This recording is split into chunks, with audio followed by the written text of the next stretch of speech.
আজকের রেসিপিটা ছিল একটু অন্যরকম। আমি আগেই ফালা ফালা করে পেঁয়াজ একটু তেলে ভেজে নিলাম। ভেজে নিয়ে দিয়ে দিলাম একটু ঢ্যাঁড়স, কেটে ধুয়ে অলরেডি আগে থেকেই রেখে দিয়েছিলাম। ঢ্যাঁড়স আর পেঁয়াজ অলরেডি ভাজা হয়ে গেছে, দিয়ে দিলাম কালো জিরে। কালো জিরে দিয়ে পেঁয়াজের সঙ্গে ঢ্যাঁড়সটাকে বেশ সুন্দর করে ভেজে নিলাম যতক্ষণ পর্যন্ত তার লালাটা কেটে না যায়। তারপরে বেশ কিছু টমেটো 8 ভাগে ভাগ করে নিলাম। একটা টমেটো এবং বীজগুলো বার করে ফেলে দিলাম। ফালা ফালা করে চিড়ে নিয়েছি 2টো লঙ্কা। আপনারা চাইলে ইচ্ছা মতো ঝাল দিতে পারেন।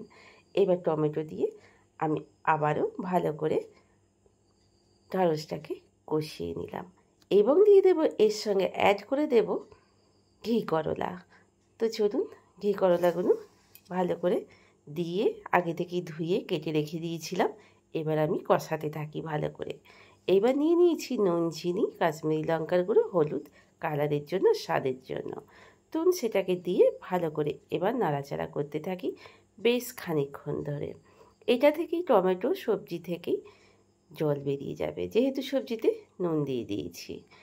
তো তারপরে ভালো করে কষিয়ে নিয়ে যতক্ষণ ইচ্ছা হবে আপনারা কষাবেন। কষানোর ওপরেই তো রান্না।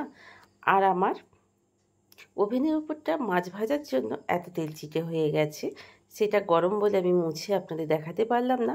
এখানে দিয়ে দিলাম আদা, জিরে আর একটু রসুনের পেস্ট। এবার ভালো করে কষিয়ে নেব। যেহেতু এক হাতে করে ক্যামেরা ধরে করছি, সেই হেতু একটু সরে যাচ্ছে। অলরেডি এদিকে আমি কয়েকটা মাছকে আমি ভেজে রেখে দিয়েছি। এইবার ভালো করে কষিয়ে নিয়ে তরকারিটায় আমি পরিমাণ মতো জল দেব। অবশ্য জলটা আপনাদের প্রয়োজন মতো, কে কতটা ঝোল রাখবেন। কেউ গ্রেভি গ্রেভি রাখবেন, না কেউ ঝোল রাখবেন। আমি পরিমাণ মতো রাখবো। 3 জনাকার মতো তৈরি করব ঝোলটা। আর এদিকে বাইরে চলছে টিপি টিপি বৃষ্টি। এখন অবশ্য বৃষ্টিটা ছেড়েছে। সুন্দর একটা ভিউ, সুন্দর হাওয়া দিচ্ছে, মিষ্টি ঠান্ডা ঠান্ডা।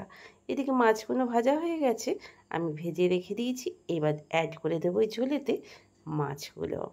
দিয়ে দেবো চাপা, যতক্ষণ না পর্যন্ত ঘি করলাগুলো ভাজা হচ্ছে। তবে বেশিক্ষণ পর্যন্ত সিদ্ধ হতে টাইম লাগে না ঘি করলাগুলো, কারণ ঢ্যাঁড়স অলরেডি ভাজা হয়ে গেছে, সিদ্ধ হয়ে গেছে।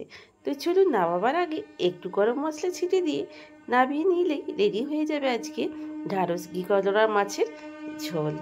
যদি ভিডিওটার কোনো অংশটুকু আপনাদের এতটুকুও ভালো লেগে থাকে, তাহলে একটা লাইক কমেন্ট করবেন। নতুন বন্ধু হলে সাবস্ক্রাইব করে আমার পাশে থাকতে পারেন। এই রকম রেসিপি যদি পেতে চান, তাহলে আমাকে কমেন্টের মাধ্যমে বলবেন। তো চলুন আজকের রেসিপিটা কেমন লাগলো আপনারা যদি একটু জানান। এরকম রেসিপি মাঝে মাঝে খেতে ইচ্ছে করে। একঘেয়েমি থেকে বেরিয়ে এসে ঘি করলার ভাজা থেকে, তাহলে ভালোই লাগবে এই রেসিপি।